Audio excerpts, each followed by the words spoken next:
ನಮೋ ವಾಲ್ಮೀಕಿಯೇ. ನಮಸ್ಕಾರ ಬಂಧುಗಳೇ. ನಾನು ನಿವೃತ್ತ ಪ್ರಾಧ್ಯಾಪಕ ಡಾಕ್ಟರ್ ಅರ್ಜುನ್ ಪಂಗನ್ನವ್. ಹೇ ಸೀತಾರಾಮ್ ವಾಹಿನಿಯ ವಾಲ್ಮೀಕಿ ರಾಮಾಯಣ ಅಂದು ಇಂದು ಚಿಂತನ ಕಾರ್ಯಕ್ರಮದ 507ನೇ ಸಂಚಿಕೆಗೆ ತಮ್ಮೆಲ್ಲರಿಗೂ ಸ್ವಾಗತ. ಹಿಂದಿನ ಸಂಚಿಕೆಯಲ್ಲಿ ನಾನು ತಮಗೆ ಹನುಮಾನನು ಹೇಮಗಿರಿ ಪರ್ವತದಿಂದ ನೆಗೆದು ಆಕಾಶದತ್ತ ಹಾರುತ್ತಾ ಲಂಕೆಯತ್ತ ಸಾಗಿರ್ತಾನೆ. ಮಧ್ಯದಲ್ಲಿ ಸಮುದ್ರ ರಾಜ ಮೈನಕ ಪರ್ವತವನ್ನು ಹನುಮಾನನಿಗೆ ಆತಿಥ್ಯ ನೀಡಲು ಕೋರ್ತಾನೆ. ಅದರ ಪ್ರಕಾರ ಮೈನಕ ಪರ್ವತ ಹನುಮಾನನನ್ನು ತನ್ನಲ್ಲಿ ವಿಶ್ರಾಂತಿ ಪಡೆದು ಹೋಗಂತ ಕೇಳಿದಾಗ ಹನುಮ ಅದಕ್ಕೆ ಪ್ರತ್ಯುತ್ತರವಾಗಿ, ನಿನ್ನ ಒಂದು ಕರಿಯೋಲೆಯೇನಿದೆ ಅದೇ ನನಗೆ ಆತಿಥ್ಯ ಕೊಟ್ಟಂತೆ ನನಗೆ ಸಂತೋಷ ಆಗಿದೆ. ನಾನು ಹಿಡಿದ ಕಾರ್ಯವನ್ನು ಪೂರ್ಣಗೊಳಿಸಿದ ತನಕ ವಿಶ್ರಾಂತಿ ಮಾಡೋದಿಲ್ಲ ಅಂತ ಹೇಳಿ ಹನುಮ ತನ್ನ ಪಯಣವನ್ನು ಮುಂದುವರಿಸ್ತಾನೆ. ಆದರೆ ಕೆಲವು ಮುನಿಗಳು ಮತ್ತು ಗಂಧರ್ವರು ಸೇರ್ಕೊಂಡು ಏನು ಮಾಡ್ತಾರೆ ಅಂದರೆ, ಸರ್ಪಗಳ ಕುಲದೇವತೆ ತಾಯಿ, ಈ ಏನು ಸರ್ಪಗಳಲ್ಲ ಭೂಮಿಯಾಗೆ ಎಷ್ಟೋ ಇವುಗಳ ತಾಯಿ, ಆಕೆಗೆ ಅವರು ರೇಗಿಸ್ತಾರೆ. ಹನುಮಾನ್ ಹೊಂಟಿದಾನ, ನೀ ಅವನನ್ನು ಪರೀಕ್ಷೆಗೆ ಒಳಪಡಿಸು, ತಡೆಗಟ್ಟಾಗ ಪ್ರಯತ್ನ ಮಾಡುವ ಅಂತ ಹೇಳ್ತಾರೆ. ಅದನ್ನೇ ಮುಂದುವರಿಸಿ, ಪರ್ವತ ಗಾತ್ರದ ಭಯಾನಕ ಕೋರೆಗಳ ಕೆಂಪು ಹುಬ್ಬುಗಳ ಸುರಸ ಅಡ್ಡಗಟ್ಟಿದಳು ಹನುಮಾನನ. ಇದನ್ನು ಕೇಳ್ಕೊಂಡಾಕ ಏನು ಮಾಡ್ತಾಳೆ, ಕೆಂಪು ಗಾತ್ರದ ಮೈ ಕೆಂಪು ಬಣ್ಣದಿರ್ತಿದೆ, ಭಯಾನಕ ಕೋರೆಗಳಿರ್ತಾವೆ, ಮುಂದೆ ಕೆಂಪು ಹುಬ್ಬುಗಳಿರ್ತಾವೆ. ಸುರಸ ಇದು ಮಹಾ ಒಂದು ಸರ್ಪ ಹನುಮಾನನನ್ನು ಅಡ್ಡಗಟ್ಟಿದೆ ಸಮುದ್ರದ ಮಧ್ಯೆ. ಸುರಸ ನುಡಿದಳು, ಹನುಮಾನ ಅಡ್ಡಗಟ್ಟಿ ಹೇಳ್ತಾಳ, ಓ ವಾನರ, ಬಂದಿರುವೆ ನೀ ಆಹಾರವಾಗಿ ನನ್ನ, ಪ್ರವೇಶಿಸು ನನ್ನ ಬಾಯಿ, ನಗುತ್ತಾ ಕೈ ಮುಗಿದು. ಆಕೆ ಎದ್ದು ನಿಲ್ತಾಳ, ಅವನು ತಡೆಗಟ್ತಾಳ. ನಿಲ್ಲಪ್ಪ ವಾನರ, ನನಗೆ ನೀನು ರೆಡಿಮೇಡ್ ಫುಡ್ಡಾಗೇ ಬಂದೀಯಾ, ಆಹಾರವಾಗೇ ಬಂದೀಯಾ, ಅದಕ್ಕೆ ನನಗೆ ಸಂತೋಷ ಆಗ್ತಾ ಇದೆ. ನಗುತ್ತಾ ಕೈ ಮುಗಿದ ಹನುಮಾನನಿಗೆ ಹೇಳ್ತಾಳೆ. ಹನುಮ ಸುರಸಾಳೆಗೆ ನುಡಿದ. ಹನುಮಾಕಿ ಇದೊಂದು ಮಾತು ಕೋರಿಕೆಯನ್ನು ಕೇಳಿದವನ ಹೇಳ್ತಾನ, ದಶರಥ ಪುತ್ರ ರಾಮ ಬಂದಿಹನು, ದಂಡ ಕಾರಣಕ್ಕೆ ಪತ್ನಿ ಸೀತೆ ತಮ್ಮ ಲಕ್ಷ್ಮಣನೊಂದಿಗೆ. ರಾಮ ತಂದೆ ವಚನ ಪಾಲಿಸುವುದಕ್ಕಾಗಿ ಮಡದಿ ಸೀತೆ ಮತ್ತು ತಮ್ಮ ಲಕ್ಷ್ಮಣನೊಂದಿಗೆ ದಂಡಕಾರಣ್ಯಕ್ಕೆ ಬಂದನ. ರಾಕ್ಷಸ ರಾಜ ರಾಮನ ಕದ್ದಿಹನು ಸೀತೆ, ವೈರ ಸಾಧಿಸಲು ರಾಮ ಲಕ್ಷ್ಮಣನೊಂದಿಗೆ. ರಾಮ ಲಕ್ಷ್ಮಣರ ಒಂದು ವೈರತ್ವವನ್ನು ಸಾಧಿಸುವುದಕ್ಕಾಗಿ ಅವನು ರಾಮನ ಹೆಂಡತಿಯನ್ನು ಕದ್ದಾನ. ರಾಮದೂತನಾಗಿ ಸೀತೆ ಎರಸಲು ಹೊರಟಿರುವೆ. ನಾನು ಯಾವ ಕೆಲಸಕ್ಕೆ ಬಂದನಂದ್ರೆ ಸೀತೆಯನ್ನು ಹುಡುಗು ಕೆಲಸಕ್ಕೆ ಬಂದನ. ರಾಮದೂತನಾಗಿ ನಾನು ಬಂದೇನೆ, ನಾನು ರಾಮದೂತ. ಓ ರಾಮನ ಪ್ರಜೆ, ಸಹಾಯ ಮಾಡು ನೀ ರಾಮನಿಗೆ. ನೀನೂ ಕೂಡ ರಾಮನ ಪ್ರಜೆ, ನೀನು ಏನು ಮಾಡು, ರಾಮನಿಗೆ ಸಹಾಯ ಮಾಡು ಅಂತ ಹೇಳಿ ಹನುಮಾನ ಸುರಸಾಳನ್ನು ಕೇಳ್ತಾನೆ. ಇಲ್ಲವೇ ಸೀತೆ ಹುಡುಕಿ, ನೀನು ಕೂಡ ಸೀತೆ ಹುಡುಕಿ ಕೊಡು. ಸುದ್ದಿ ಮುಟ್ಟಿಸಿ ರಾಮನಿಗೆ ಮರಳಿ ನಿನ್ನ ಬಾಯಿ ಸೇರುವ ವಚನದಂತೆ. ನಿನ್ನ ವಚನ ಕೊಡ್ತೇನೆ, ನೀನು ನನ್ನ ಆಹಾರವಾಗಿ ಸ್ವೀಕಾರ ಮಾಡ್ತಂತ ಹೇಳ್ತೇನೆ, ಏನು ಅಡ್ಡಿ ಇಲ್ಲ. ನಾನು ನಿನಗೆ ಬಂದ ಆಹಾರವಾಗಿ ನಿನ್ನ ಬಾಯಿಗೆ ಬೀಳ್ತೇನೆ. ಆದರೆ ನೀನು ನಾನೊಂದು ಕೆಲಸ ಮಾಡಬೇಕು, ನೇರ ಸೀತೆಯನ್ನು ಹುಡುಕಿಕೊಡ್ಬೇಕು. ಇಲ್ಲಂದ್ರೆ ನಾನು ಸೀತೆ ಹುಡುಕಲಿಕ್ಕೆ ಅವಕಾಶ ಕೊಟ್ಟುಬಿಡು. ಸೀತೆ ಸುಳುವನ್ನು ತೊಗೊಂಡು ಹೋಗಿ ರಾಮನಿಗೆ ಮುಟ್ಟಿಸಿ ನಾನು ಮರಳಿ ಬಂದು ನಿನ್ನ ಬಾಯಾಗ ನಿನ್ನ ಆಹಾರವಾಗಿ ಬೀಳ್ತೀನಿ, ನಾನು ನಿನಗೆ ವಚನೆ ಕೊಡ್ತೀನಿ ಅಂತ ಹನುಮಾನನು ಸುರಸಾಳೆಗೆ ಹೇಳ್ತಾನೆ. ಕೇಳಿ ಹನುಮನ ವಚನ ಇಚ್ಛಾರೂಪಧಾರಿಣಿ ಸುರಸ, ನನ್ನಿಂದ ಯಾರು ತಪ್ಪಿಸಿಕೊಳ್ಳಲಾರರು, ನನಗಿದೆ ವರದಾನ. ಅವನಿಗೆ ಹೇಳ್ತಾಳ ಹನುಮಾನನಿಗೆ, ನೋಡಪ್ಪ, ನಾನು ಇಚ್ಛಾಧಾರಣಿ, ಏನು ಬೇಕಾದ ರೂಪವನ್ನು ಧಾರಣೆ ಮಾಡಬಹುದು.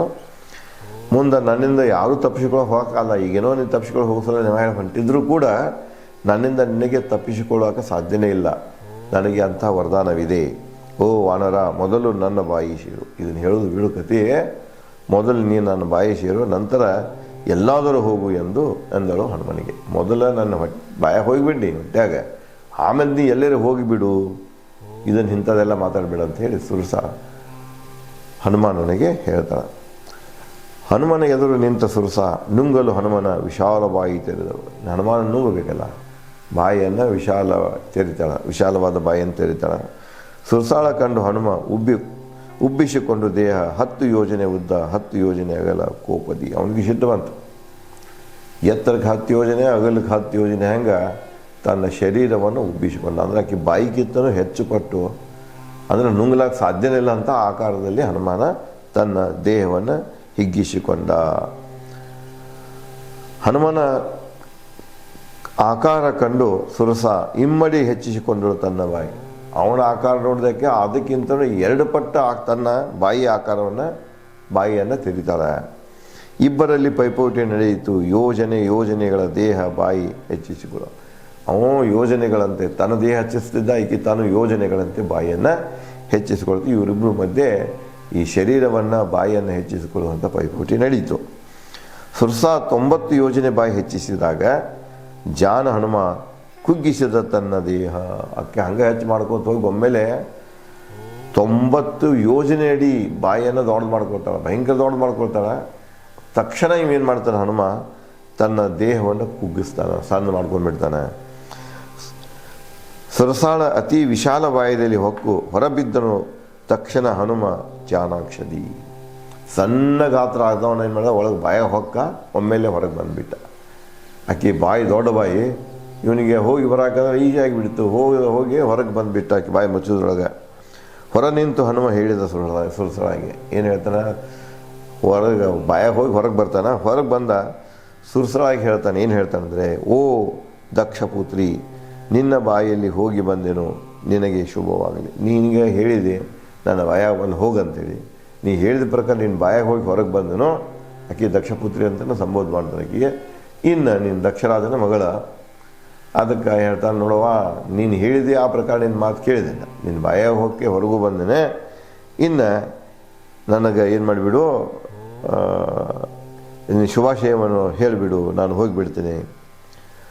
ಪೂರೈಸಿದೆ ನಿನ್ನ ವರ ಹೊರಡುವಂತೆ ಸೀತೆ ಹುಡುಕಲು. ಗ್ರಹಣದಿ ಹೊರಬಂದ ಚಂದ್ರನಂತೆ ಹನುಮ ಕಂಡು ನುಡಿದಳು.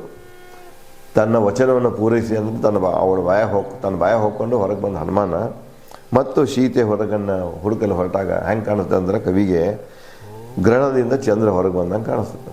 ಅವಳ ಬಾಯಿಂದ ಹೊರಗಿನ ಹನುಮಾನ ಬರ್ತಾಳ, ಒಂದು ಗ್ರಹಣದಿಂದ ಚಂದ್ರ ಹೊರಗೆ ಬಂದಂಗೆ ಕಾಣಿಸ್ತದೆ. ಹನುಮಾನನ ಕಂಡು ಸುರಸ ನುಡಿತಾಳೆ. ಹನುಮನಿಗೆ ಸುರಸ ಹೇಳ್ತಾಳ, ಓ ಸೌಮ್ಯನೇ, ನಿನ್ನ ಅನುಕೂಲದಂತೆ ಹೊರಡು, ರಾಮಸೀತೆ ಜೊತೆಯಾಗಿ ಬಾ, ತಂದು ಬಿಡು. ಸಂತೋಷದಿಂದ ಅವನಿಗೆ ಹಾರೈಕೆ ಮಾಡ್ತಾಳೆ. ನಿನ್ನ ಅನುಕೂಲ ಹೆಂಗೈತಪ್ಪ ಹಂಗೆ ಹೋಗಿಬಿಡು, ಮತ್ತು ರಾಮಸೀತೆಯನ್ನು ಜೊತೆಯಾಗಿ ತಗೊಂಡು ಬಾ ಅಂತ ಹೇಳ್ತಾಳೆ. ಕಂಡು ಹನುಮನ 3ನೇ ಕಠಿಣ ಸಾಹಸ ಹೊಗಳಿದರು ಜೀವಿಗಳೆಲ್ಲ ಭಲೇ ಭಲೇ ಎಂದು. ಮೊದಲನೇ ಸಾಹಸ ಪರ್ವತದಿಂದ ಮ್ಯಾಗ ಹಾರೋದು, 2ನೇ ಸಾಹಸ ಮೈನಿಕ ಪರ್ವತದ ಇದರಿಂದ ಈ ಕಡೆ ಬರ್ತಾನೆ. ಇದು 3ನೇ ಸಾಹಸ ಅಂದರೆ ಯಾರು ಸುರಸಾಳ ಒಂದು ಕಠಿಣ ಪರೀಕ್ಷೆಯಿಂದ ಯಶಸ್ವಿ ಆಗ್ತಾನೆ. ಇವನ್ನೆಲ್ಲ ಕಂಡು ಜೀವಿಗಳೆಲ್ಲ ಹನುಮಾನನಿಗೆ ಭಲೇ ಭಲೇ ಅಂತ ಹೇಳಿ ಅವನಿಗೆ ಶಬಾಷ್ಗಿರಿಯನ್ನು ಕೊಡ್ತಾವ.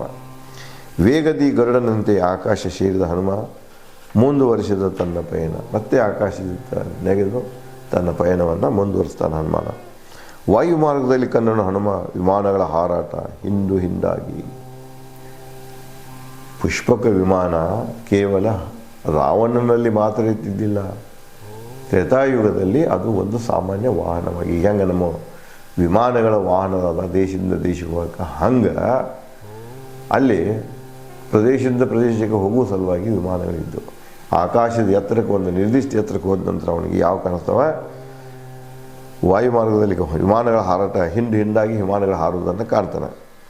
ತಂಬೂರಿ ವಾದ್ಯಗಳೊಂದಿಗೆ ಗಂಧರ್ವರು ವಿಮಾನಗಳಲ್ಲಿ ಸಿಂಹ, ಹುಲಿ, ಆನೆ, ಸರ್ಪಗಳೊಂದಿಗೆ ಪಯಣಿಸುತ್ತಿದ್ದರು. ಎಷ್ಟು ದೊಡ್ಡ ಇರಬೇಕು ನೋಡ್ರಿ. ಗಂಧರ್ವರು ಇವರು ವಾದ್ಯಪ್ರಿಯರು, ಇವರು ಅಗದಿ ಲಕ್ಸುರಿಯಸ್ ಲೈಫ್ ಮಂದಿದ್ದು. ಹೆಂಡತಿ ಮಕ್ಕಳ ಹೆಂಡತಿನ ಕರ್ಕೊಂಡನೇ ಇರೋದು. ಅವ್ರ ಜೊತೆಗೆ ಹುಲಿನೂ ಇದ್ದು, ಸಿಂಹನೂ ಇದ್ದು, ದೊಡ್ಡ ಅವನ್ನೆಲ್ಲ ತೊಗೊಂಡು ವಿಮಾನದಾಗ ಅವರು ಏನು ಮಾಡ್ತಿರ್ತಾರೆ, ವಿಹರಿಸ್ತಿರ್ತಾರೆ.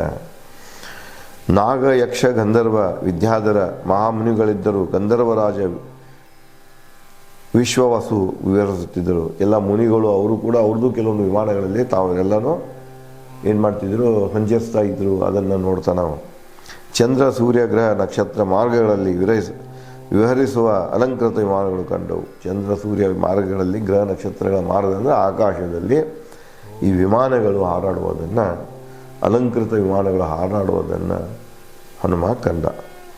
ವಾಯುಸುತ ಹನುಮ ಆಕಾಶದಲ್ಲಿ ಹಾರುತ್ತಿದ್ದ ವಿಶಾಲ ರೆಕ್ಕೆಯ ಗರುಡನಂತೆ ನಿರ್ಭಯದಿ. ಅವರಿಗೆ ಇವು ಹೆಂಗೆ ಕಂಡಪ್ಪ ಹನುಮಾನ್ ಅಂದ್ರೆ, ವಿಶಾಲ ರೆಕ್ಕೆ ಉಳ್ಳಂಥ ಗರುಡ ಯಾವ ರೀತಿಯಾಗಿ ಆಕಾಶದಾಗ ಹಾರುತ್ತಿರ್ತದಲ್ಲ ಆ ರೀತಿಯಾಗಿ ಹಾರುವುದು ಹನುಮ ಆ ವಿಶಾಲ ರೆಕ್ಕೆಯ ಗರುಡನಂತೆ ಕಂಡ. ಇಚ್ಛಾರೂಪಧಾರಿಣಿ ರಾಕ್ಷಸಿ ಸಿಂಹಿಕಾ ಕಂಡಳು. ಮತ್ತೊಂದು ಕಂಟಕವಂತವು ಸಿಂಹಿಕಾ, ಒಂದು ಮಹಾರಾಕ್ಷಸ ಇವಳು, ಹೆಣ್ಣು ರಾಕ್ಷಸ. ಇವಳ ಉದ್ದೇಶ ಏನಪ್ಪ ಅಂದ್ರೆ ಶ್ರೀಲಂಕಾ ಕಾಯ್ದು ಲಂಕೆಯನ್ನು ಕಾಪಾಡುವುದು. ಶ್ರೀಲಂಕಾ ಏನು ನಾವು ಕರಿತಾಳ, ಅದಕ್ಕೆ ಹೆಸರು ಬಂದದ್ದು ಈ ರಾಕ್ಷಸನಿಂದ, ಸಿಂಹಿಕಾದಿಂದ. ಸಿಂಹಳಿ ಭಾಷೆ ಅಂತ ಕರಿತಾಳೆ, ಸಿಂಹಳಿ ಅಂತ ಬರ್ತದೆ. ಅದಕ್ಕೆ ಸಿಂಹಿಕಾದಿಂದನೇ ಆ ಒಂದು ನಡುಗಡಿಗೆ ಸಿಂಹಳ ಅಂತ ಬಂದದ್ದು. ಅದಕ್ಕೆ ಸಿಂಹಿಕಾ ನಿಲ್ತಾಳ. ಇಚ್ಛಾರೂಪಧಾರಣಿ ರಾಕ್ಷಸಿ ಸಿಂಹಿಕಾ ಕಂಡಳು. ಹನುಮನ ಮನದಲ್ಲಿ ಇಚ್ಛಿಸಲು. ಹನುಮ ಹಾರೆ ಕಡೆ ಬರ್ತಿರ್ತಾನೆ ಲಂಕಾ ಕಡೆಗೆ. ನೋಡಿದಕ್ಕೆ ಮನುಷ್ಯನಾಗಿ ಇಚ್ಛಾ ಮಾಡ್ತಾಳೆ. ಬಹಳ ಕಾಲದ ನಂತರ ಒಂದು ಮಹಾಪ್ರಾಣಿ ಬರುತ್ತಿದೆ ನನ್ನಂತೆ. ಈ ಸುಖಭೋಜನ ಸೈವಿ. ಭಾಳ ದಿವಸದ ನಂತರ ನನ್ನ ಸುಖಭೋಜನಕ್ಕಾಗಿ ಒಂದು ದೊಡ್ಡ ಪ್ರಾಣಿನ ಈ ಕಡೆ ಬರಾಕತ್ತೈತಿ, ಆರಾಮ್ ಸರಿ ಅದನ್ನು ಭೋಜನ ಮಾಡ್ತೇನೆ ಅಂತ ಮನುಷ್ಯನಾಗ ಅನ್ಕೊಳ್ತಾಳೆ. ದೇಹಕ್ಕೂ ಹಿಗ್ಗಿಸಿ ಬಾಯಿ ತೆರೆದು ಉಸಿರೆಳೆದು ಸಿಂಹಿಕ ಗಾಳಿಗೆ ಹಿಂದಕ್ಕೆ ದೂಕಿದಂತೆ ಭಾಸವಾಯಿತು ಹನುಮನಿಗೆ.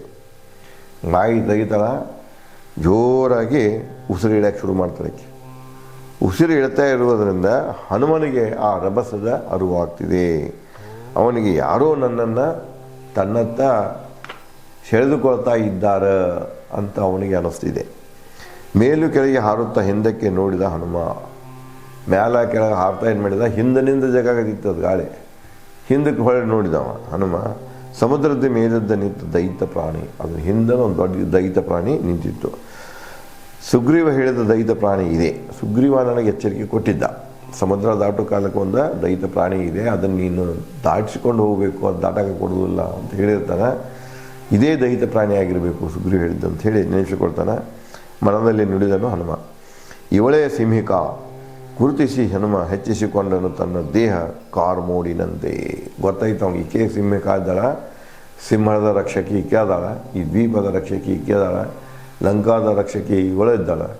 ಅದಕ್ಕೆ ನಾ ಏನು ಮಾಡಬೇಕು, ಇವಳನ್ನು ಸೋಲಿಸಿಕೊಂಡು ಹೋಗಬೇಕು ಅಂಥೇಳಿ ತನ್ನ ದೇಹದ ಗಾತ್ರವನ್ನು ಹೆಚ್ಚಿಸಿಕೊಳ್ತಾನೆ. ನೋಡಿ ಹನುಮನ ದೈತ್ಯ ದೇಹ ಸಿಂಹಿಕಾ ಹೆಚ್ಚಿಸಿಕೊಂಡಳು ತನ್ನ ಬಾಯಿ ಗಾತ್ರ. ಯಾವ ರೀತಿ ಅವ ತನ್ನ ದೇಹದ ಗಾತ್ರವನ್ನು ಹೆಚ್ಚಿಸಿಕೊಳ್ತಾರಲ್ಲ ಅದನ್ನು ನುಂಗುವಂಥ ಆಕಾರದಲ್ಲಿ ಇವಳು ಸಿಂಹಿಕಾ ತನ್ನ ಬಾಯಿ ಗಾತ್ರವನ್ನು ಹೆಚ್ಚಿಸಿಕೊಂಡಳು. ಗರ್ಜಿಸುವ ಮೋಡಿನಂತೆ ಎರಗಿದಳು ಸಿಂಹಿಕಾ. ಕಂಡು ಅವನ ಬಾಯಿ ಕುಗ್ಗಿಸಿಕೊಂಡ ಹನುಮ ದೇಹ. ಅವನು ನೋಡಿದಕ್ಕೆ ಏನು ಮಾಡೋದು, ಬಾಯಿ ತೆರೆದಕ್ಕೆ ಸಿಂಹಿಕಾ ಗರ್ಜಿಸುತ್ತಾ ಹನುಮಾನ ನುಂಗಾಕೆ ಹೋಗ್ತಾಳೆ. ತಕ್ಷಣ ಹನುಮಾನ ಏನು ಮಾಡ್ತಾನೆ, ತನ್ನ ದೇಹದ ಆಕಾರವನ್ನು ಸಾಧನೆ ಮಾಡ್ಕೊಳ್ತಾನೆ. ಸಿಂಹಳಿಕಾ ಬಾಯಲ್ಲಿ ಹೊಕ್ಕನು ಹನುಮ. ಸಿದ್ಧ ಚಾರಣರನ್ನು ಕಂಡು ಅವಳ ಬಾಯಲ್ಲಿ, ಅವಳ ಬಾಯಾಗ ಈ ಸಿದ್ಧರು ಇರ್ತಾರೆ ಕೆಲವೊಂದು, ಇವ್ರನ್ನೆಲ್ಲ ಆಕೆ ನುಂಗಿರ್ತಾಳೆ ಕಾಣಿಸ್ತದೆ. ಒಳಗೆಲ್ಲನೂ ಈ ಚಾರಣರು ಅವಳ ಹೊಟ್ಟೆಯಲ್ಲಿ ಇದ್ದದ್ದನ್ನು, ಬಾಯಲ್ಲಿ ಇದ್ದದ್ದನ್ನು ಹನುಮಾನ ನೋಡ್ತಾನೆ, ಸಿದ್ಧರನ್ನು ಕಾಣ್ತಾನೆ. ನಾಶಪಡಿಸಿದನು ಹನುಮ ತನ್ನ ಉಗುರುಗಳಿಂದ ಸಿಂಹಿಕಾ ದೇಹ ಒಳಗಿನ ಅಂಗಗಳನ್ನು. ಹೋದವನು ಏನು ಮಾಡಿದಂದ್ರೆ ಆಕೆ ದೇಹದ ಒಳಗಿನ ಅಂಗಗಳೇನಿದ್ದಿಲ್ಲ ಮಹತ್ವದಾಗ ಅವನ್ನೆಲ್ಲ ತನ್ನ ಊರುಗಳಿಂದ ಏನು ಮಾಡ್ತಾನೆ, ಕತ್ತರಿಸ್ತಾನೆ. ಸೀಳೆ ಅವಳ ಎದೆ ವೇಗದ ಹೊರಬಿದ್ದನು. ದೇಹದ ಒಳಗಿನ ಅಂಗಾಂಗಗಳನ್ನೆಲ್ಲ ಕತ್ತರಿಸಿ ಏನು ಮಾಡ್ತಾನೆ, ಹೊರಗೆ ಬಂದುಬಿಡ್ತಾನೆ. ಎದೆ ಭಾಗದಿಂದ ಹೊರಗೆ ಬರ್ತಾನೆ. ಸಿಂಹಿಕಾ ಹೆಣವಾಗಿ ಸಮುದ್ರದಲ್ಲಿ ಬಿದ್ದಳು. ಅವೇನು ಆಕೆ ಎದೆಯಿಂದ ಹೊರಗೆ ಬರ್ತಾನಲ್ಲ, ಒಳಗಿಂದೆಲ್ಲ ಅಂಗಗಳನ್ನೆಲ್ಲ ಕತ್ತರಿಸಿರ್ತಾನೆ. ಹೀಗಾಗಿ ಆಕೆ ಹೆಣವಾಗಿ ಸಮುದ್ರದಲ್ಲಿ ಬಿದ್ದು ಬಿಡ್ತಾಳೆ. ಓ ವಾನರ ಶುಭವಾಗಲಿ, ಕ್ರೂರ ಪ್ರಾಣಿ ವಧಿಸಿದೆ. ಹನುಮನನ್ನು ಹೊಗಳಲು ಜೀವಿಗಳು ಉಸಿರಿದವು. ಈ ದೃಶ್ಯ ಕಂಡು ಅಂದ್ರೆ ಸಿಂಹಕಾಳನ್ನು ವಧೆ ಮಾಡುವ ದೃಶ್ಯ ಕಂಡು ಉಳಿದ ಜೀವರಾಶಿಗಳೆಲ್ಲ ಹನುಮಾನನಿಗೆ ಶುಭವನ್ನು ಕೋರ್ತಾವೆ. ದೂರದೃಷ್ಟಿ, ಧೈರ್ಯ, ಜಾಣ್ಮೆ, ನಿಪುಣತೆ 4 ಗುಣಗಳಿರುವ ವ್ಯಕ್ತಿ ಕಾರ್ಯದಲ್ಲಿ ವಿಫಲನಾಗುವನು. ಇಲ್ಲಿ ವಾಲ್ಮೀಕಿಯವರು ಜಗಕ್ಕೆ ಬೋಧನೆ ಮಾಡ್ತಾರೆ. ಯಾವ ವ್ಯಕ್ತಿ ತನ್ನ ಕಾರ್ಯದಲ್ಲಿ ಸಫಲ ಆಗ್ತಾನಂದರೆ, ಸಫಲ ಆಗಬೇಕಾಗಿತ್ತಂದ್ರೆ 4 ಗುಣಗಳು ಬೇಕು.